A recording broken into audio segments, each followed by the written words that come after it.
welcome to my podcast. I begin every podcast with a bowl so that we can connect, find our center, and receive the insight from the podcast.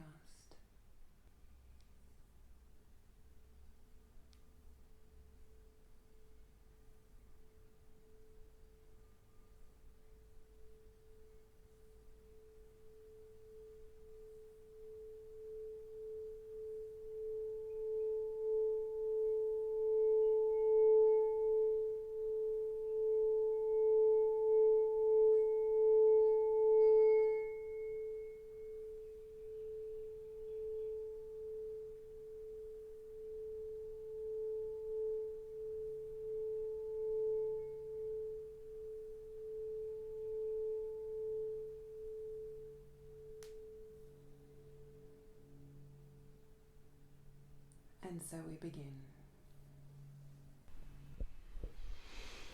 In this podcast, I want to talk to you about the importance of allowing an emotion, which is essentially energy in motion, to run its course through your body. Now, what do I mean by that? So if we think about energy in motion, different parts of the body store different condensities of energy, I suppose you can call it. Some parts hold more energy and some parts hold less energy. Some parts hold tightly coiled, knotted up energy. Some parts hold suppressed energy. Some parts the energy moves through your body really, really quickly. So the body's design has been created from the moment you were born, essentially, from the moment you've come out of the womb, and then how you've learnt how to be in the world, I suppose, in simple language. So your actions and reactions have created the framework or the tissue formation of how you've been able to survive in the world or action out the decisions that you've made or to create the personality that you've wanted to create. So we all have different rates of how energy moves through our body. So essentially emotions move through the central part of your body, the center core of your body. And I call that the bridge between the mind and the physical body is where the emotions come. It's where we digest things, it's where we assimilate things, and it's where we create and communicate from. So it encompasses all the organs in the body. So the reason why it's important to release fully an emotion that's coming to the surface and not to always use your rational mind or your logic to stomp it down or your judgment is because your body's actually trying to communicate something with you. It's trying to give you some information. And in the past, when you were a child, your body was giving you information, but perhaps you didn't have the strength in making a boundary, or you didn't have the voice to actually create a change, or you had such a strong authority figure that didn't allow you the freedom to express what you needed to express, or you were quite a strong child, and then the boundaries were put upon you. Whatever your story is, it will have formed you into who you are today and how you deal with things in your current life. So majority of people who come to me for sessions, I call them all wound up. So what I mean is that they've usually had a trigger in the base chakras, which is base or sacral, which is the unconscious and subconscious layers of the body, or if you want to look at it from an energy centers, or where the strong nerves run down your legs. You could look at it from that perspective, from the lower energy centers of the body. So they usually have those energies that come to the surface that then get stuck around the kidneys and the diaphragm, or where your lungs are, because usually we don't want to feel things that are happening in the lower chakras. Lower chakras are about foundation, stability, safety, security, whereas our sacral chakra is more to do with our relationship with others and their relationship with us. So it's to do with ancestry and family. It's about creation, birth, And then we move up into the conscious chakra, which is around personality and identity. We bring it into the fire, and that's where we become. So a lot of people suppress their emotions below the diaphragm, around the kidneys, essentially. So when they're suppressed below the diaphragm, we can get ourselves into knots as we're trying to handle what's going on. So your hands are connected to your arms, and your arms are connected to your heart. So when we say the word struggle, it quite literally is a struggle. Because when I say the word conscious chakra, and I say that is at your diaphragm or your rib cage, which is just below the heart chakra or the heart energy center, that's the first conscious chakra, which means that's the mind. That's where the mind starts to come in. So what I mean by conscious means that it's something that's known. It's something that's created. It's something that's conformed. So when an emotion comes to the surface, usually our mind will kick in. Is it safe? Is it not safe? There's a lot of pride there. There's a save face there. I'm too scared. I don't know what to do, because essentially moving it through the heart is moving it through the unknown. Keeping it below the heart is keeping it in a place of safety. Place that you know how to handle it, even if it's a bad situation. So majority of the people that come to me, we have to unwind this. We can unwind this with our mouth and with our tongues, and we can finally get the release through. If the release comes through and it's like a chuff or a hot air or a top level cry, what I call a top level cry, then it really hasn't got to the stem or the root of what's going on. We've just created a little bit of space. We've taken it off our chest, but we haven't actually got it to the root. So in one of the podcasts, I'm going to share with you a personal experience about a trigger and anger. And through that, you're going to actually witness my workings of how my mind works and how my body works, and how I'm also identifying with what I usually draw in order to give myself comfort. Go to a friend, dialogue with a friend, have a rant, send the energy in any direction, eat some food, go for a run, dance it out. But this time I wanted to sit with it. I didn't want it to fly off my body. I wanted to see if my heart or my heart rate variability could handle. I wanted it to transcend through my heart, because I wanted to have the awareness. I didn't want this trigger to come to the surface anymore. I wanted to see it from my real eyes, my clear eyes, my inside, from an adult's perspective, looking back at a child and realizing that that trigger was something that happened when I was a child, and that it's not real now, even though it's still coming to the surface with my partner or men in my life, which is where the trigger stemmed from. So now by moving that trigger, which you'll see in that podcast, I can now start to see if my reality has changed. Because essentially we feel that our reality is everybody external of us.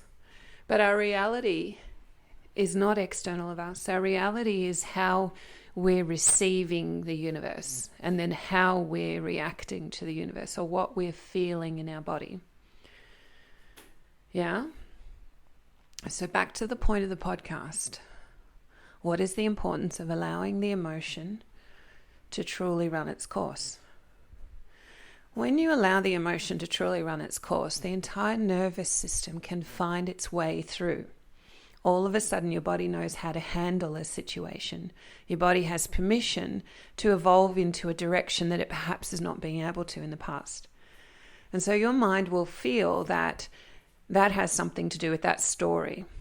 So in the simple mind, it'll think, okay, well, that story will never happen again. But in the complex mind, it's like it affects so many things about you and your reality, because our mind can't comprehend exactly what's happening with energy and how that affects us in the whole scheme of things in the entire universe. So when we're having an emotional release of grief or sadness, yeah, and these are big ones. When the cry is just shallow at depth, it's not getting into that deep cry. Has to get into that deep cry. In order to get into that deep cry, it's about opening the heart and receiving the information. Think about the word information. performance. It's talking about your form. Yeah? The information you have been given to yourself or from others on how to handle a situation. Let's talk about grief, because there's essentially some major emotions that we're talking about that then stem into smaller emotions. So grief is quite a big emotion, and grief can actually cause heart problems and things going on with the heartbreak. So grief is directly related to the heart. It's a deep heart issue. And in order to allow grief to come up, we have to face what we're truly feeling around the grief of a situation.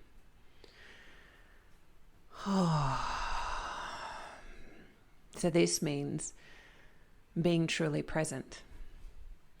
The other important thing is that it doesn't all have to happen at once. Once we open the doorway to something and we have awareness, then in the background it's still working. It doesn't mean we have to take time out of our lives and go, now I'm going to cry for a whole day or 2 days or a week or a year, even though some traditions do that. Once we open the doorway to it, we can allow it to gently filter through as we start to handle it, as the nervous system handles it as it comes to the surface. The most important thing in the relationship between releasing an emotion is to relax your tongue. When you tighten your tongue, it means you're tightening your throat, you're tightening your sacral chakra, and you're blocking the energy flow. If you relax your tongue and relax your jaw and allow the sound to come up, by relaxing the back of your jaw, or your throat, in fact, you're allowing the sound to come up. Now usually, because our jaw is connected to our forehead, usually our mind dictates what words we're going to say and what we're not going to say. And so an emotion can be trapped because we can't conceptualize what it means or what's happening, which then sends our body into a spin. But if we just unlock our tongue, let go of the judgment of what the words are, connect deeply in with the emotion, and allow that emotion to roll off the tongue without judgment of the words, and also without hanging on to the words. It's like sometimes you need to say the words and it doesn't make you a bad person. Sometimes you've got to bring it to the surface just to hear yourself. Sometimes you think these things, but until they become word or until they become voice, they're just a thought. But the thought has so much power in it. But once you bring it to the voice and bring it to the sound, it's let go. Because you've actually brought it up through the heart chakra. You've actually allowed it to come through. So what comes up for me when I'm thinking about that is childbirth. So in childbirth, you can fight what's happening in your body, or you can go with the flow. So while you're in it and you're fighting or going with the flow, usually there's a lot of noise that comes out of your throat as you're trying to either get away with or handle the immense thing that's happening in your body. So the sound starts to come out, and the sound starts to open, and the body starts to roar. So at the front of your throat here is the larynx, which is where you make sound, and to either side of that is called the vagus nerve. And the vagus nerve actually connects to the throat, and it also runs down your spine to the lower part in the lumbar region of your body. That's where the parasympathetic nervous system attaches. And so when you're able to sound out your feeling, then the body can find its way through because it's connected directly with the nervous system.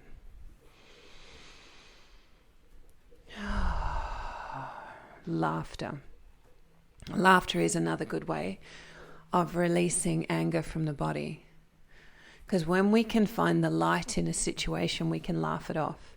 Sometimes the trigger's so deep in the body that we can't find the light in the situation until we've actually allowed the anger to come to the surface. The anger that comes to the surface is usually anger that you weren't ever able to express. So there's an importance in expressing that. When there's a deep fear in somebody's body or the body's been frozen, the body may go into a tremor or a shake release. This is really important for the body.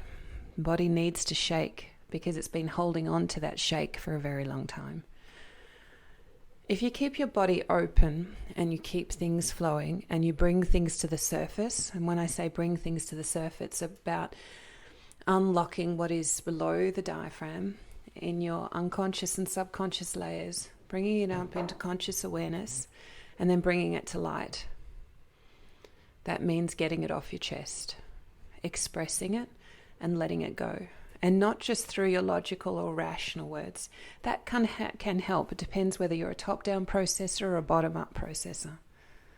It can be easier to have a witness or somebody who's merely creating spaciousness for you to find the space.